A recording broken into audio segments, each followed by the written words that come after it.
Hello and welcome back. I'm here at a 150 kilowatt Electrify America DC fast charger with a Hyundai Ioniq 5. I'm going to charge it from 10 to 80%. Then I'm going to repeat this on a 350 kilowatt Electrify America DC fast charger. We're going to compare the results. Now Hyundai promises about 18 minutes is all it takes to go from 10 to 80%. But it's cold out. It's the winter here in New Jersey, and it's in the 20 degrees Fahrenheit. I've done everything I can to warm up the battery. I've driven it really hard. I actually charged it right before I left my house, and then I drove it down to this station, down to 2%. Then I charged it up to 15% and drove it hard again down to 10%. So I've done everything I can to get the battery as warm as possible. So we're going to take a look at that now. Analyze the difference between 150 and a 350 kilowatt charging station. See if there's much of a difference because, you know, not every location you go to has a 350 kilowatt DC fast charger. Here, for instance, in Bridgewater, New Jersey, they only have 150 kilowatt DC fast chargers. So it's not like when you're on a road trip, you can always get a 350 kilowatt DC fast charger. So we want to show potential Ioniq 5 owners what the difference would be if they plugged in at 150 or a 350 and if it makes much of a difference. So stay tuned. We're going to have the full recordings of both charging sessions, analyze it all, plot out some charts and graphs, but please first don't forget, click that subscribe button and ring the notification bell so you don't miss any upcoming content here on State of Charge. So I completed the 10 to 80% DC fast charge session at that 150 kilowatt DC fast charge station. I then, a couple days later, recorded a 10 to 80% charging session on a 350 kilowatt DC fast charge session. We're going to take a look at those recordings side by side in a minute, but I want to go over a couple of the details first. Now first, the Ioniq 5 has a 77.4 kilowatt hour battery pack. Of that, somewhere about 74 to 75 kilowatt hour is usable. Hyundai hasn't released the exact usable capacity of the pack, but some people have done some diagnostics and come up with the fact that it's somewhere between 74 and 75 kilowatt hours. So before we go any further, I want to talk about the different versions of Ioniq 5 that are available. I mentioned that the Ioniq 5 that I had the 77.4 kilowatt hour battery pack. That's the long range battery option that the Ioniq 5 has.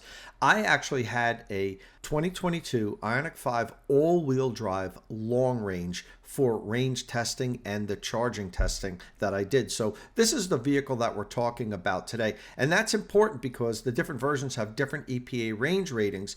And although we're talking about charging, later on in the video, I am going to talk about how many miles per minute are added and how long you have to charge to add 100 miles of range and so forth. So it is important to understand that's what we're talking about here today. So the version that I had was the all-wheel drive long-range version that's EPA range rated at 256 miles per charge. Hyundai also offers a rear-wheel drive long-range version that has the same size battery pack, the 77.4 kilowatt hour battery pack. That's EPA range rated at 303 miles of range. So pretty significant difference. They also offer a rear-wheel drive standard range battery pack, and that's a 58 kilowatt hour battery pack. Of that, somewhere around 55 kilowatt hour is usable, and that is only EPA range rated at 220 miles per charge.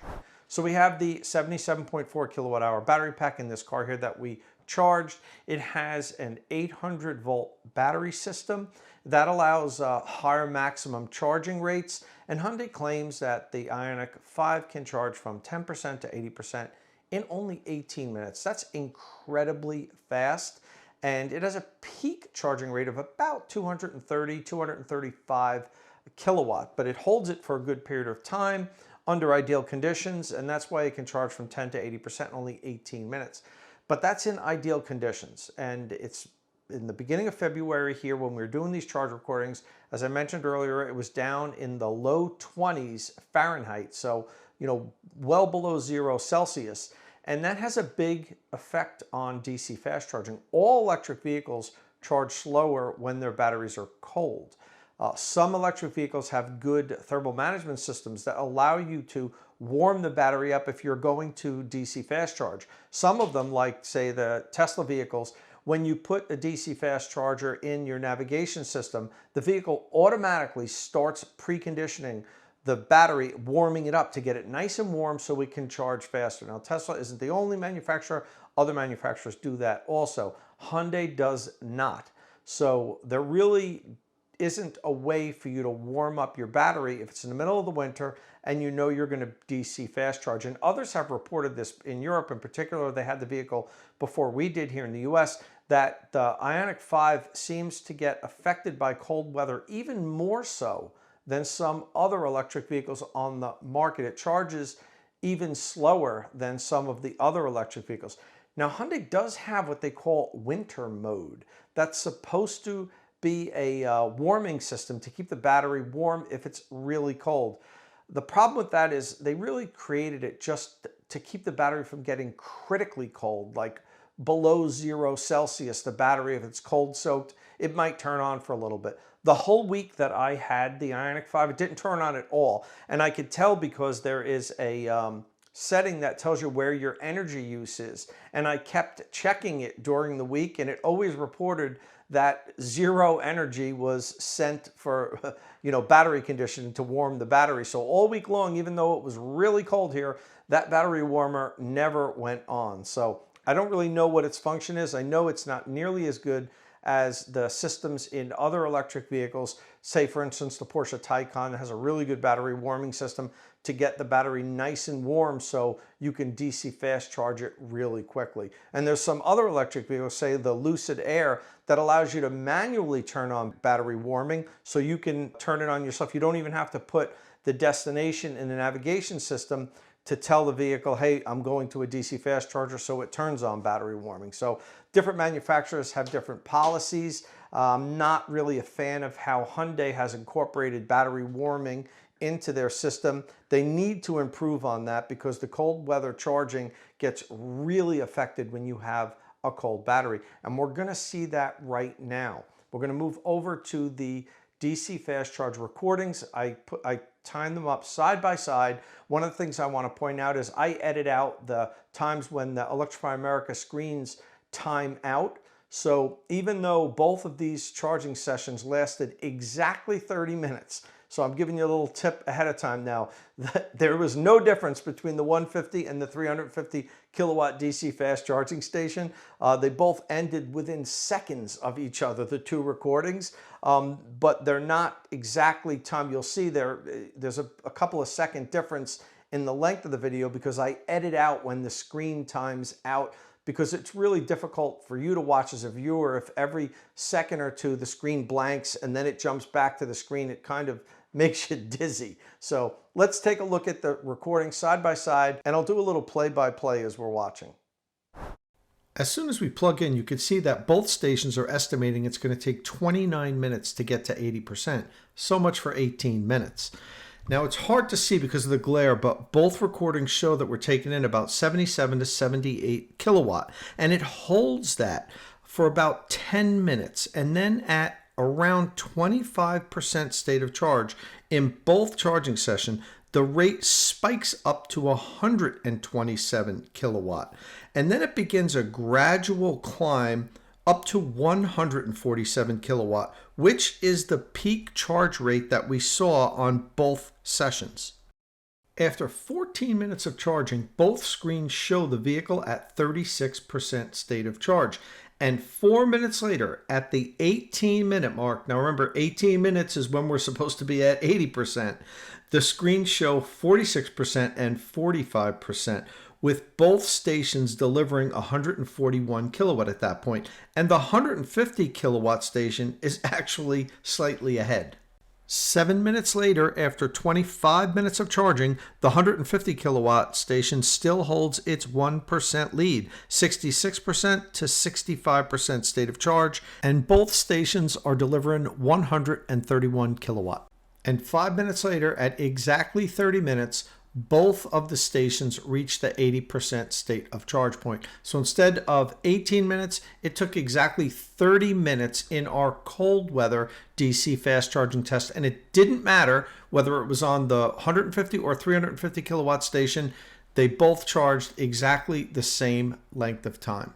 The only other thing that I want to point out that's interesting, if you take a look at the energy dispensed, the 350 kilowatt station dispensed 59.8 kilowatt hour, and the 150 kilowatt station dispensed 57.8 kilowatt hour. There's a 2 kilowatt hour discrepancy here. I really can't account for why that happened because the charging curve was the same. I didn't have any heating or anything on in the vehicles, so I would have expected these numbers to be, while not perfectly the same, closer than a 2 kilowatt hour difference.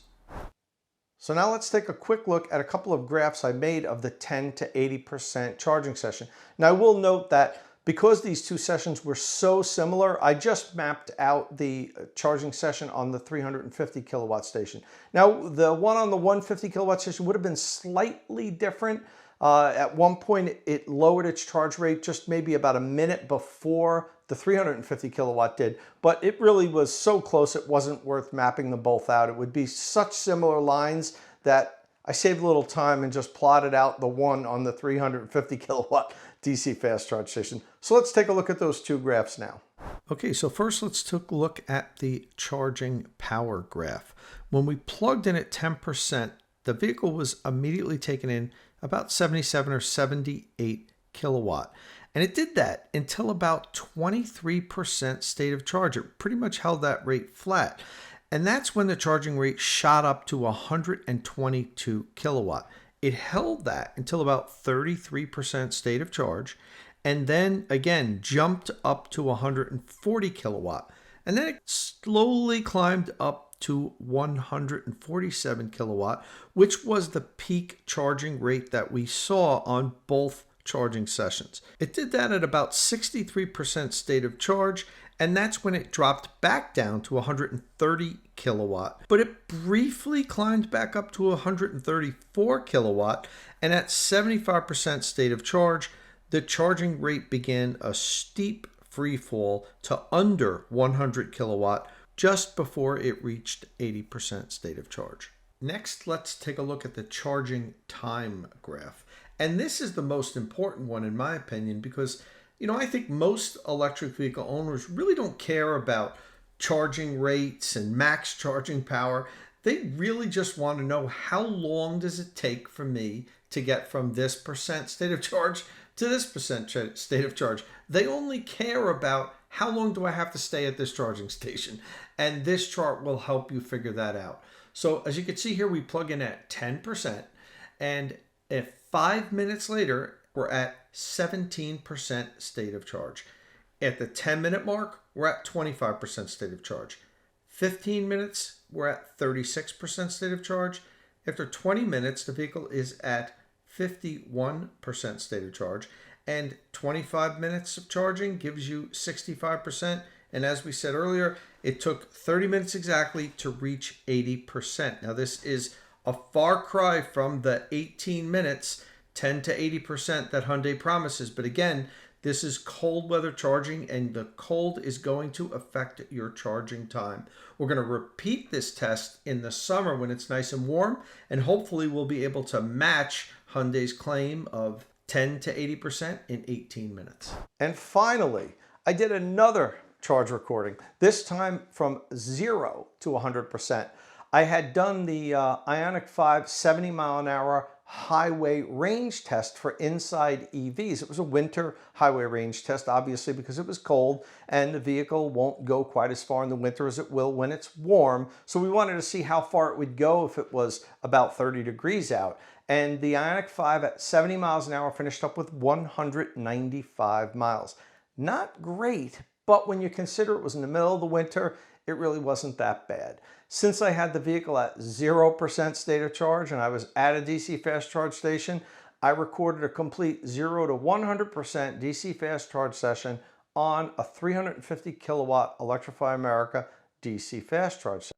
So let's take a look at that recording now.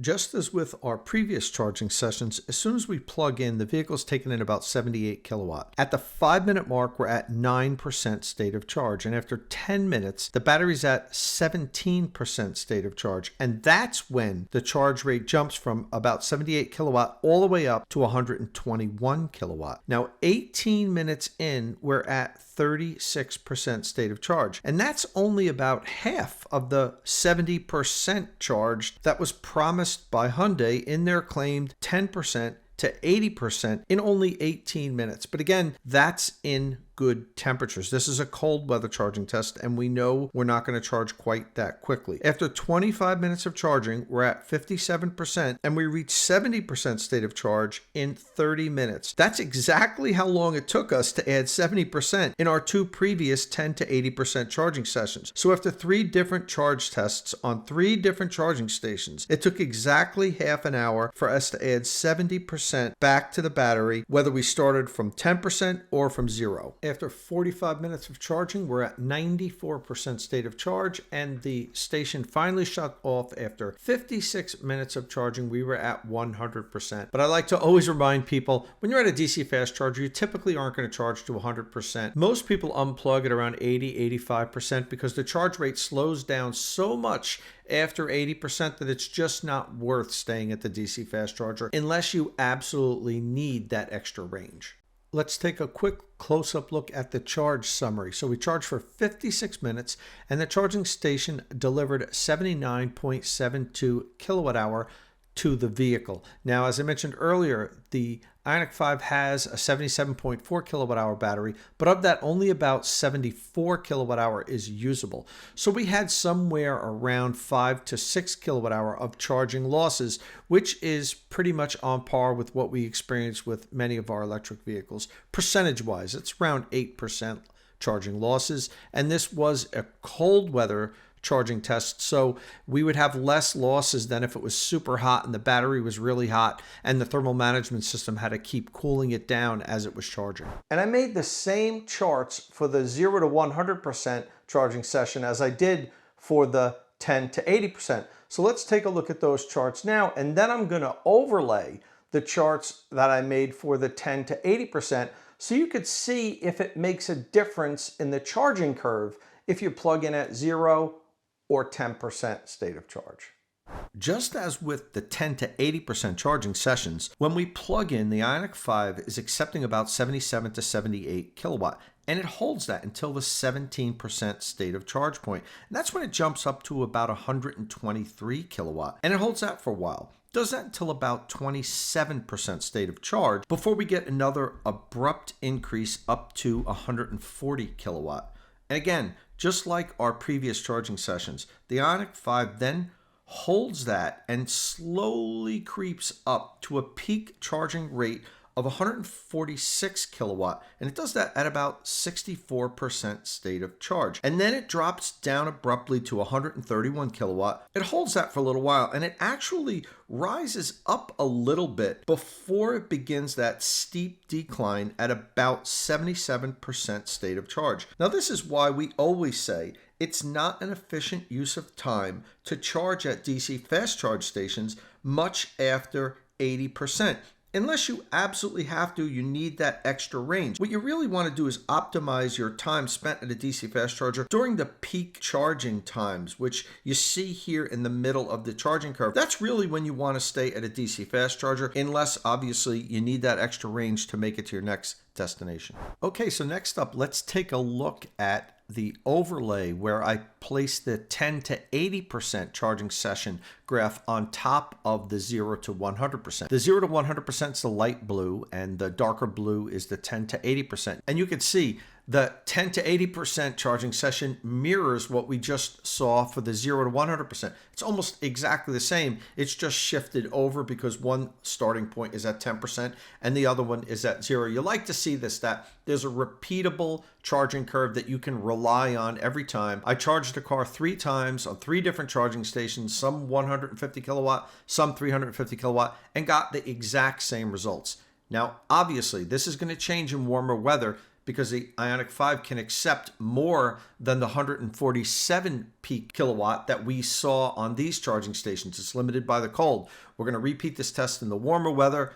We're going to do it on 150 and on 350 kilowatt stations, and then we're definitely going to see a difference. But for cold weather charging, this is pretty much what you're going to expect to see unless Hyundai sends out some type of OTA update and updates the charging curve, which is always possible. But right now, I'm pretty comfortable saying If the battery is relatively cold, it doesn't matter if you're on a 150 or a 350 kilowatt charging station, you're going to see roughly about the same results.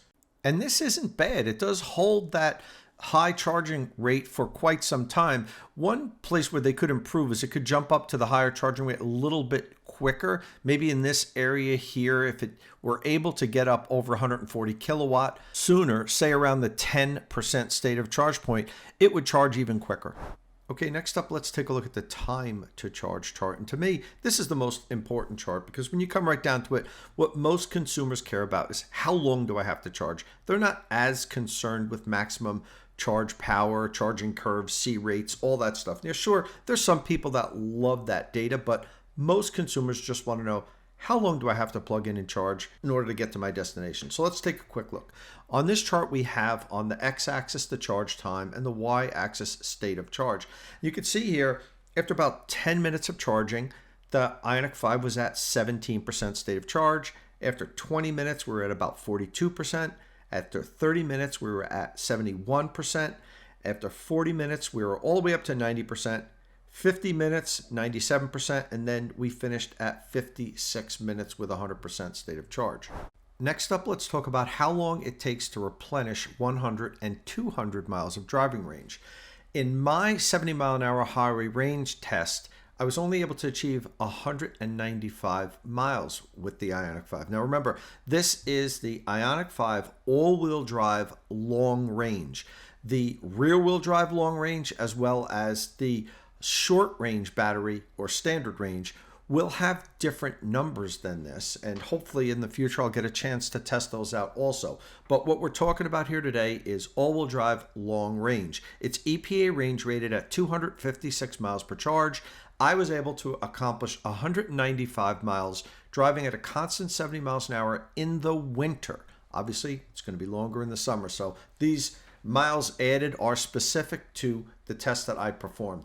It took me 22 minutes to get to 51% state of charge. And at that point, I've added 100 miles of range.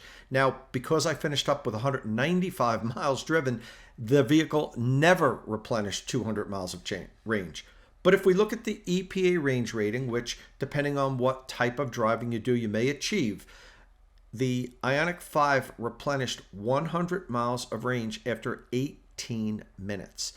And after 38 minutes, it would have replenished 200 miles of EPA rated range. So you could take a look at constant highway driving versus EPA rated range on this chart here. It'll give you a little bit of an idea of how quickly you'll replenish 100 and 200 miles of range. Okay, on this next chart here, I broke up the charging session into 10-minute intervals to show you how many miles is added for each 10 minutes of charging. And from 0 up to the first 10 minutes, we added 33 miles of driving range as per my 70 mile an hour highway range test and 44 miles of EPA rated range.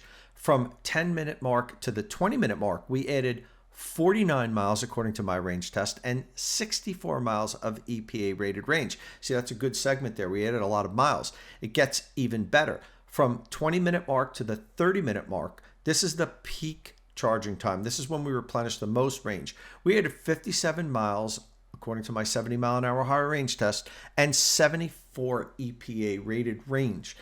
Now we're starting to slow down a little bit because after the 30-minute mark, the vehicle is already at about 70% state of charge, so the charging rate slows down. You'll notice from 30 minutes to 40 minutes now, we've added 37 miles according to my test and only 49 miles of EPA rated range. And it gets worse. From the 40-minute mark to the 50-minute mark, we're way down to only 14 miles according to my range test and only 18 miles of EPA rated range. It shows you there that it really doesn't pay. Once you get close to 80%, you really should unplug and move on again, unless you need those extra miles. And finally, I overlaid the charging graph from the 10 to 80% charging sessions on top of the 0 to 100%, just to show you how nearly perfectly parallel they are. So this really demonstrates that it really wouldn't matter if you plugged in at 0% or 10% state of charge. You would charge at the same, say, miles per minute added regardless. Well, that's it for our DC fast charging analysis of the Hyundai Ioniq 5.